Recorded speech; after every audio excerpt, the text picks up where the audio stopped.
یہ میکرو سنت، بڑی سنت، وہ سنت جس کے بارے میں دو اختلاف ہو ہی نہیں سکتے، دو رائے ممکن نہیں، جو آپ نے پورے 23 برس کام کیا ہے، صبح بھی کیا، دوپہر کیا، شام کیا، رات کیا، ورنہ باقی سنتوں میں اختلاف ہے۔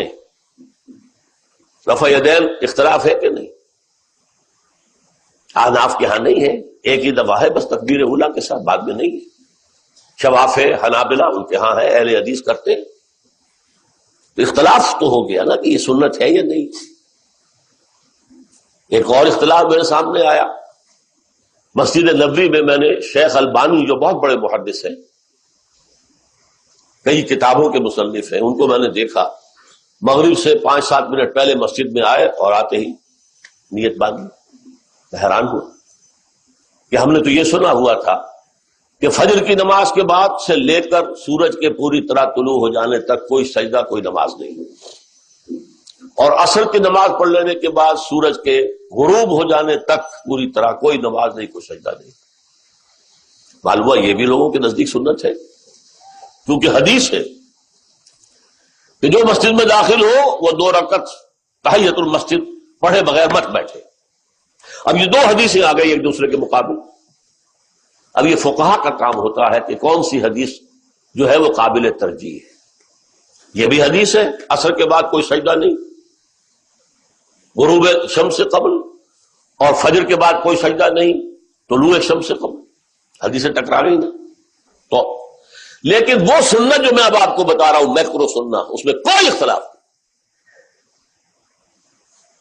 وحی کے آغاز سے لے کر زندگی کے آخری دم تک حضور نے 2 کام کیے، دعوت اللہ اور اقامت دین، اللہ کے دین کو قائم کرنے کی جد و جہد۔ کیا کوئی لمحہ اس سے خالی تھا؟ راتوں کو کھڑے ہو کر دعائیں مانگ رہے ہیں، اے اللہ عمرو بن ہشام یا عمر ابن الخطاب میں سے کسی ایک کو تو میری جھولی میں ڈال دے۔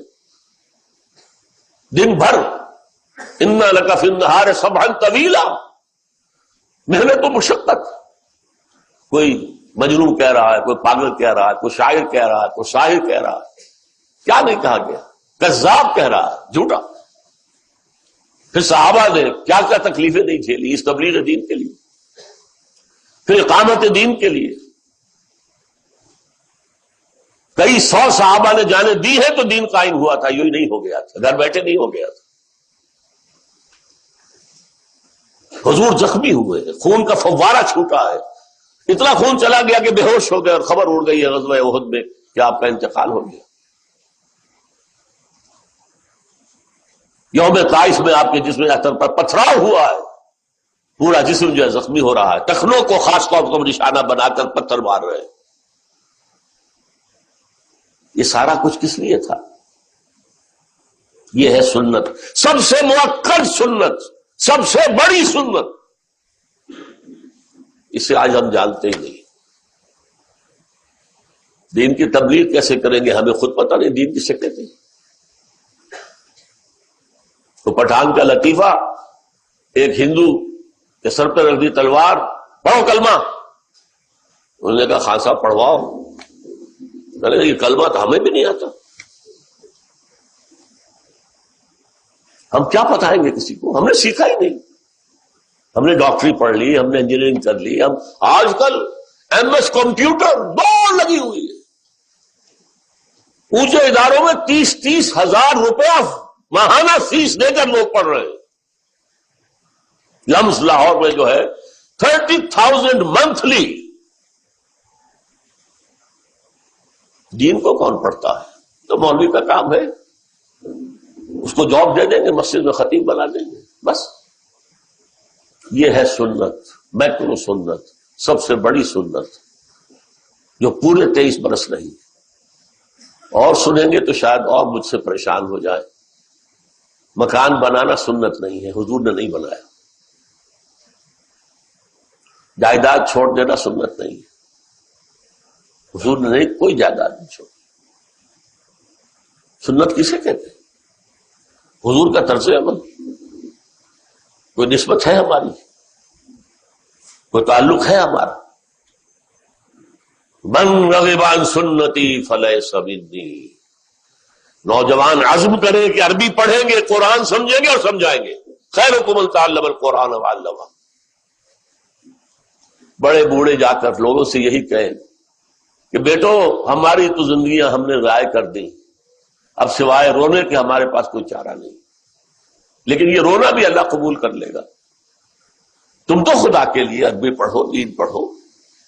عربی کوئی مردہ زبان نہیں ہے سنسکرت کی طرح. انہوں نے سنسکرت کو زندہ کر دیا، عبرانی کو زندہ کر دیا اسرائیل جیسے چھوٹے سے ملک میں. اور عربی تو دنیا میں سب سے بڑے علاقے میں جو ہے بولی جانے والی زبان ہے. ہم نہیں پڑھ سکتے. اس کا الف باتا وہی ہے جو ہمارا اردو کا ہے. وہ بھی دائیں طرف سے لکھی جاتی ہے، یہ بھی دائیں طرف سے ہے. اردو سندھی کا کوئی ایک جملہ نہیں ہو سکتا جس میں عربی کا لفظ نہ ہو. جملہ عربی کا لفظ ہے، لفظ عربی کا لفظ ہے، پھر بھی ہم عربی نہیں پڑھ سکتے. تو کیا تبلیغ کریں گے؟ ہاں بڑے بوڑھے بھی جو تبلیغ نہ کر سکے، کسی جماعت سے وابستہ ہو کر محنت وقت دینا جو اللہ کے دین کو قائم کرنے کے لیے جد و جہد کر رہی ہے. اس میں داعیوں کی بھی ضرورت ہے، مقررین کی بھی ضرورت ہے، مدرسین کی بھی ضرورت ہے، دریا بچھانے والوں کی بھی تو ضرورت ہے، پوسٹر لگانے والوں کی بھی تو ضرورت ہے. جو کام کر سکتا ہو کرے. کسی مشین میں، بڑی مشین میں چھوٹا سا پرزہ بھی بہت اہم ہوتا ہے. وہ چھوٹا سا پرزہ خراب ہو گیا، پوری مشین کھڑی ہوئی. لیکن اس جد و جہد سے فارغ کوئی نہ